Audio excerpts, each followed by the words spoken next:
Hello नमस्कार दोस्तों, स्वागत है आप सभी का। आज हम बात करेंगे हमारे अगले बाल विकास के। आज हम अपने मॉडल पेपर के सेगमेंट में अगला मॉडल पेपर लेकर आए हैं, गणित पेडागोजी यानी गणित पेडागोजी के। आज हम इम्पोर्टेंट कुछ प्रश्न को देखेंगे, उनके आंसर और निष्कर्ष निकालेंगे उनके द्वारा।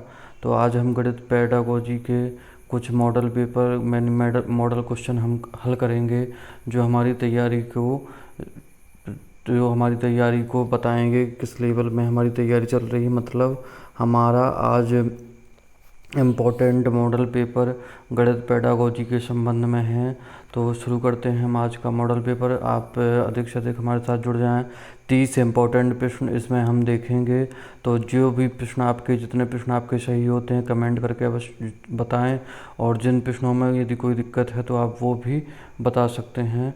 तो हम देखते हैं कि पहला प्रश्न आपको दिया गया है। यहाँ पर आपको प्रत्येक प्रश्न के लिए 25 सेकंड का समय मिलेगा। तो जल्दी से जल्दी प्रश्नों को पढ़ेंगे और उसके आंसर देंगे। तो पहला प्रश्न देखते हैं हम कि गणित सभ्यता और संस्कृति का दर्पण है, यह कथन किसने कहा है। तो गणित सभ्यता और संस्कृति का दर्पण है, यह किसने कहा है। बेकन ने कहा है, हकबैन ने कहा है, लांक ने कहा है, डर्टन ने कहा है। तो किसने कहा है। ये गणित की इम्पोर्टेंट परिभाषाओं से प्रश्न लिया गया है ये। तो ये किसने कहा है ये आपको बताना है। तो इसका आंसर आपका क्या होगा, हकबैन ने कहा है। तो ये एक इम्पोर्टेंट वेरी मोस्ट इम्पोर्टेंट आपका प्रश्न है कि गणित सभ्यता और संस्कृति का दर्पण है, यह किसने कहा है। तो यह हकबैन ने कहा है। ठीक है, अगला प्रश्न देखते हैं हम। तो आप तुरंत जैसे प्रश्न आएगा आपके सामने वैसे आपका समय शुरू हो जाएगा। तो जल्दी जल्दी प्रश्नों को हम हल करेंगे, जल्दी जल्दी प्रश्नों का आंसर निकालेंगे।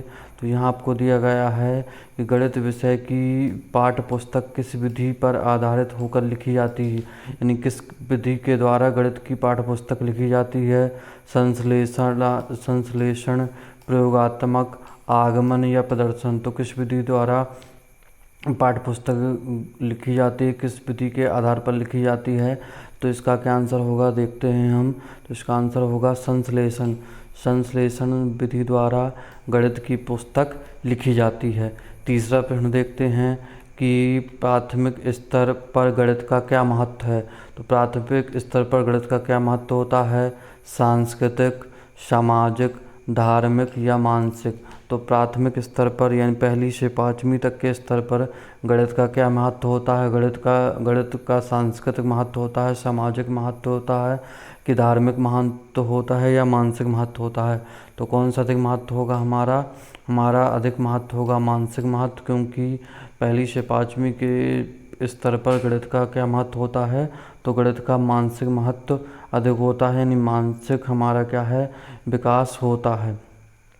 चौथा प्रश्न है हमारा कि उपलब्धि परीक्षण व नैदानिक परीक्षण में अंतर है। उपलब्धि परीक्षण और नैदानिक परीक्षण में क्या अंतर है। उद्देश्यों का, प्रकृति का, कठिनाई स्तर का या कोई नहीं। तो उपलब्धि परीक्षण व नैदानिक परीक्षण में क्या अंतर है। उद्देश्यों का अंतर है, प्रकृति का अंतर है, कठिनाई स्तर का अंतर है या कोई अंतर नहीं है। तो इसका क्या आंसर होगा देखते हैं हम कि इसका आंसर होगा उद्देश्यों का। तो उपलब्धि परीक्षण व नैदानिक परीक्षण में अंतर है, केवल उद्देश्यों का उनके बीच में अंतर है। पांचवा प्रश्न है कि गणित की सभी शाखाओं में प्राचीनतम कौन सी है। रेखा गणित प्राचीनतम शाखा है, सांख्यिकी है, बीजगणित है या अंक गणित है। बहुत छोटे छोटे प्रश्न हैं और बहुत इम्पोर्टेंट प्रश्न हैं ये हमारे। तो इनके आंसर आपको जल्दी से जल्दी देखने हैं और आंसर आपको कमेंट में ज़रूर बताना है। कितने प्रश्न आपको लास्ट में सही होते हैं ये भी बताएं। तो गणित की किसकी प्राचीनतम शाखा है। तो गणित अंक गणित की प्राचीनतम शाखा है। गणित का हमारा जो बेसिक है वह अंक गणित है, यानी गणना से है।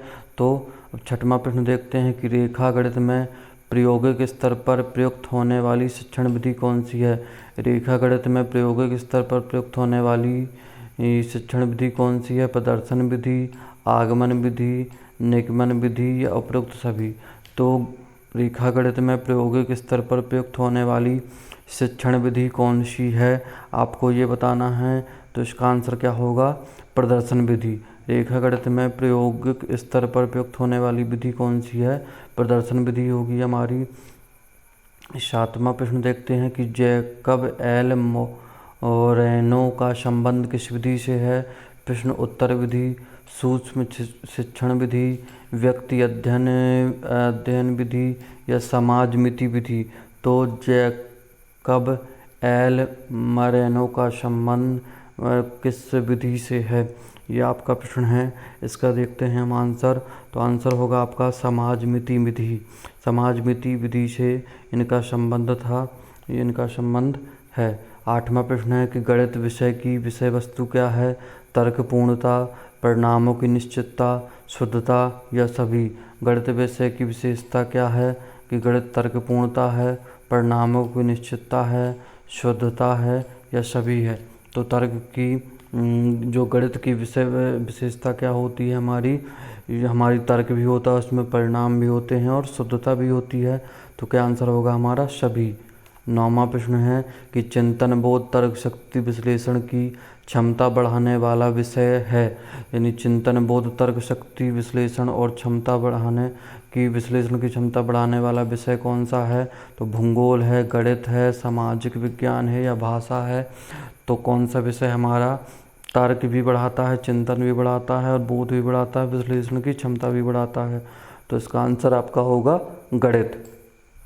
10वां प्रश्न देखते हैं हम कि किसी वृत्त की परिधि तथा व्यास में संबंध स्थापित करना, इसमें कौन सी विधि सहायक होगी। तो परिधि और व्यास में संबंध स्थापित करने में कौन सी विधि सहायक होगी, संश्लेषण, प्रयोगात्मक, आगमन या प्रदर्शन। तो कौन सी विधि इसमें क्या है, सहायक होगी आपकी, संश्लेषण, प्रयोगात्मक। तो इसका आंसर क्या आ गया आपका, प्रयोगात्मक विधि सहायक होगी। 11वां प्रश्न है कि गणित में निदानात्मक परीक्षण का उद्देश्य है प्रगति पत्रक को भरना, सत्रांत परीक्षा के लिए प्रश्न पत्र की योजना बनाना, बच्चों की समझ में निहित रिक्तियों को जानना, अभिभावकों को प्रतिपुष्टि देना। तो गणित में निदानात्मक जो परीक्षण है उसका क्या उद्देश्य है वो आपको बताना है। तो इसका आंसर क्या होगा, बच्चों की समझ में निहित रिक्तियों को जानना, मतलब उनकी समझ में क्या रिक्ति है या क्या कमी है उसको जानना।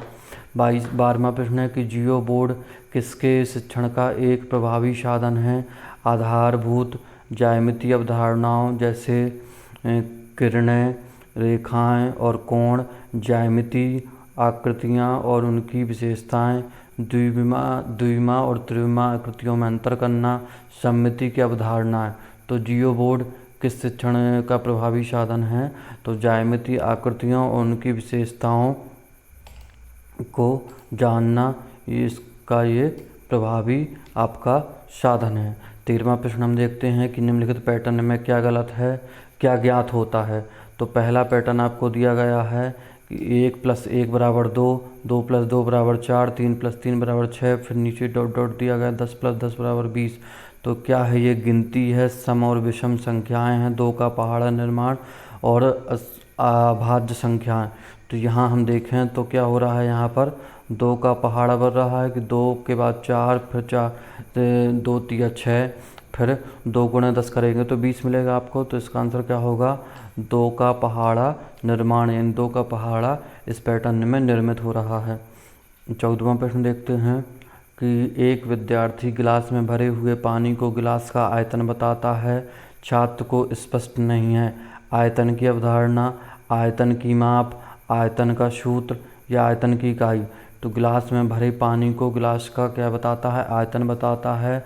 तो क्या स्पष्ट नहीं है उसको, आयतन की अवधारणा, आयतन की माप, आयतन का सूत्र या आयतन की इकाई। तो इसका क्या आंसर होगा, आयतन की इकाई का उसको क्या नहीं है, ज्ञान नहीं है, या आयतन की इकाई उसको स्पष्ट नहीं है।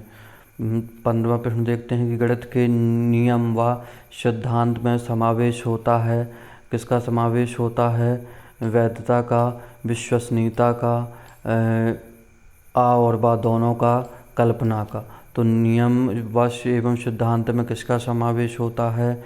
वैधता का, विश्वसनीयता का, आ और बा दोनों का, या कल्पना का? तो किसका समावेश होगा? वैधता का समावेश होता है गणित के नियम व सिद्धांत में। 16वां प्रश्न है, गणित की प्रकृति एवं तार्किक चिंतन में संबंध है। कैसा संबंध है गणित की प्रकृति और तार्किक चिंतन में? निकटतम संबंध है, सामान्य, असामान्य या न्यूनतम?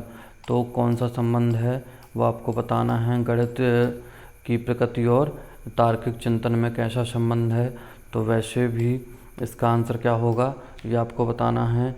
तो हम इसका आंसर कह सकते हैं कि कैसा संबंध होगा? निकटतम संबंध होगा।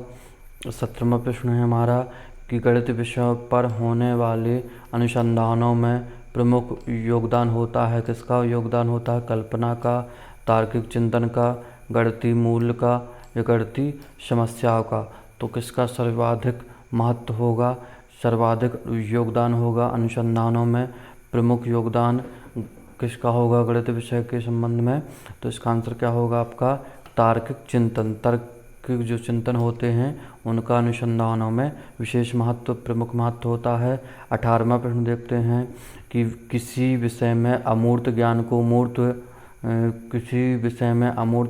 मूर्त रूप प्रदान किया जाता है। तो गणित में, भूगोल में, इतिहास में या हिंदी में? यहाँ आपको साथ में उत्तर भी दिखाई दे गया है। तो इसका आंसर क्या होगा कि अमूर्त ज्ञान को मूर्त ज्ञान में हम बदलते हैं। किस में बदलते हैं? गणित में बदलते हैं। तो इसका आंसर आपका क्या होगा? गणित में।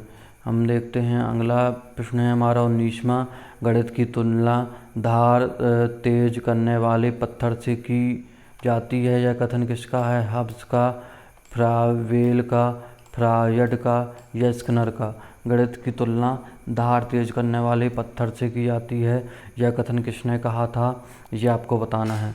तो यह किसका कथन होगा ये हम बताएंगे। तो इसका आंसर क्या होगा आपका? हब्स ने कहा था यह है हब्स का कथन होगा। हम देखते हैं 20वां प्रश्न की निम्नलिखित में से किस कार्य में गणित उपयोगी नहीं है? मानसिक, शारीरिक, दार्शनिक, भौतिक, या शारीरिक, मानसिक, दार्शनिक या भौतिक? तो किस में गणित क्या है? उपयोगी नहीं है। तो मानसिक कार्य में गणित की उपयोगिता होगी, दार्शनिक में भी होगी, भौतिक में होगी। तो शारीरिक यदि कोई काम करते हैं हम तो उसमें क्या होगा? गणित का महत्व नहीं होगा, गणित की उपयोगिता नहीं होगी। तो इसका आंसर क्या होगा आपका? शारीरिक। गणित किस कार्य में गणित उपयोगी नहीं है? इसका आंसर शारीरिक भी होना चाहिए। तो इसका आप देखेंगे हम आंसर क्या बनता है। अभी यहाँ पर आंसर दार्शनिक आया है, तो दार्शनिक के साथ शारीरिक विकास भी हो सकता है इसका आंसर। 21वां प्रश्न देखते हैं कि गणितीय भाषा का स्वरूप होता है सामान्य भाषा के रूप में, पृथक भाषा के रूप में, कठिन भाषा के रूप में, या सरल भाषा के रूप में? तो गणितीय भाषा का स्वरूप होता है सामान्य भाषा के रूप में, पृथक भाषा के रूप में, या कठिन भाषा के रूप में, या सरल भाषा के रूप में? तो इसका आंसर क्या होगा कि गणितीय भाषा का स्वरूप क्या होता है? पृथक भाषा के रूप में होता है। 22वां प्रश्न है कि गणित सभी विज्ञानों का द्वार एवं कुंजी, यह कथन किसने कहा था? यह भी इम्पोर्टेंट एक प्रश्न है कि यह कथन किसका कथन है? बेकर का, रोजर बेकर, हैमिल्टन, प्लेटो, या रसेल का? तो यह किसका कथन होगा? यह कथन है आपका रोजर बेकर का। यह बहुत इम्पोर्टेंट प्रश्न है आपका। देखते हैं इसका आंसर क्या है। तो इसका आंसर है रोजर बेकर। 23वां प्रश्न है हमारा, गणित के अध्ययन से एक बच्चे में किस गुण का विकास होता है? आत्मविश्वास का, तार्किक सोच का, विश्लेषिक सोच का, या ये सभी? तो गणित के अध्ययन से एक बच्चे में आत्मविश्वास भी आएगा, तार्किक सोच भी विकसित होगी और विश्लेषणिक सोच भी विकसित होगी। तो इसका आंसर होना चाहिए ये सभी। तो इसका क्या आंसर होगा? ये सभी। 24वां प्रश्न है हमारा, गणित में किस विधि में हम प्रायः सूत्र तथा नियमों की सहायता लेते हैं? संश्लेषण, विश्लेषण, आगमन, या निगमन? तो किस विधि में हम सूत्र तथा नियमों की सहायता लेते हैं ये आपको बताना है। तो किस विधि में हम नियमों तथा सूत्रों की सहायता लेते हैं, संश्लेषण में, विश्लेषण में, आगमन में या निगमन में। तो इसका आंसर आपका होगा निगमन विधि में, निगमन में। 25वां प्रश्न है हमारा कि छात्र गणितीय गणना में गति प्राप्त कर सकते हैं चर्चा या वाद विवाद द्वारा, मौखिक कार्य द्वारा, लिखित कार्य द्वारा, अभ्यास द्वारा। तो छात्र गणितीय गणना में गति प्राप्त कर सकते हैं चर्चा द्वारा, वाद विवाद द्वारा, मौखिक कार्य द्वारा, लिखित कार्य द्वारा या अभ्यास द्वारा। तो गणित का हमारा गणना में गति कब होगी? अभ्यास से होगी। तो अभ्यास क्या है? गणित का एक इम्पॉर्टेंट पार्ट है। तो इसका आंसर होगा आपका अभ्यास द्वारा। 26वां प्रश्न है हमारा गणितीय शिक्षा पुस्तक के लेखक हैं सीवी रमन, सीवी भीमशंकरन, आर्यभट्ट, अयंगर। तो इसके लेखक कौन हैं? गणितीय शिक्षा पुस्तक के लेखक कौन हैं? तो इसका लेखक हैं आपके सीवी भीमशंकरन। इसके लेखक हैं आपके सीवी भीमशंकरन। देखते हैं हम इसका आंसर क्या है। गणितीय पुस्तक के लेखक सीवी भीमशंकरन। अगला प्रश्न है हमारा 27वां मूल्यांकन में बल दिया जाता है मात्रा, गुण, मूल्य या उपरोक्त सभी। तो मूल्यांकन में किस पर बल दिया जाता है? तो मूल्यांकन पर इन सभी मूल्यांकन में इन सभी पर बल दिया जाता है, यानी मात्रा पर, गुण पर और मूल्य पर। तो इसका आंसर क्या होगा आपका? उपरोक्त सभी। ये हमारा मूल्यांकन का महत्व बल दिया जाता है इसमें। 28वां प्रश्न है पुनरावृत्ति प्रश्न किए जाते हैं। यहाँ भी आपको एक साथ आंसर मिल गया कि 28वां प्रश्न है हमारा कि पुनरावृत्ति प्रश्न किए जाते हैं। प्रश्नों की पुनरावृत्ति क्यों की जाती है? ज्ञान प्रदान करने हेतु, ज्ञान प्राप्त करने हेतु, विषय वस्तु को समझने हेतु, इनमें से कोई नहीं। तो इसका आंसर क्या है? प्राप्त ज्ञान के उपयोग हेतु। प्राप्त ज्ञान के उपयोग हेतु हम पुनरावृत्ति प्रश्न करते हैं। यहाँ आपको तुरंत आंसर मिल गया था। 29वां प्रश्न देखते हैं हम। ये 28वां प्रश्न ये है हमारा पुनरावृत्ति प्रश्न। और 29वां प्रश्न है हमारा मूल्यांकन का निकटतम संबंध होता है अधिगम अनुभव से, विषय वस्तु से, मूल्यांकन प्रविधियों से, उपरोक्त सभी। तो मूल्यांकन का निकटतम संबंध किससे होता है? अधिगम अनुभव से, विषय वस्तु से, मूल्यांकन प्रविधियों से या उपरोक्त सभी से। तो मूल्यांकन का संबंध क्या होगा? इन सभी से होगा। तो इसका आंसर होगा आपका उपरोक्त सभी। 30वां प्रश्न है हमारा प्राथमिक स्तर पर गणित का महत्व होगा। तो सांस्कृतिक विकास में, मानसिक विकास में, व्यवहारिक या आध्यात्मिक। यही इस तरह के प्रश्न हम पहले भी किसी प्रश्न में इसी अभ्यास में देख चुके हैं। तो इसका आंसर आपका क्या होगा? मानसिक विकास में। तो ये हमारा ये 30वां प्रश्न था। तो देखते हैं इसका आंसर कि मानसिक विकास में प्राथमिक स्तर पर गणित का महत्व होता है। तो ये आपके इम्पोर्टेंट 30 गणित पेडागोजी के प्रश्न हमने हल किए। तो इसी तरह के और आगे हम क्लास जारी रखेंगे। तो हमारे चैनल के साथ जुड़ने के लिए चैनल को सब्सक्राइब कर लें और कमेंट करें आपके कुल कितने प्रश्न सही हुए। आप हमारे चैनल को टेलीग्राम पर भी सर्च कर सकते हैं। तो आप सभी का धन्यवाद और जय हिंद, नमस्कार। मिलते हैं अगली क्लास में। आप हमारे नंबर के साथ भी जुड़ सकते हैं, टेलीग्राम पर भी जुड़ सकते हैं। तो जय हिंद, नमस्कार। मिलते हैं अगली क्लास में।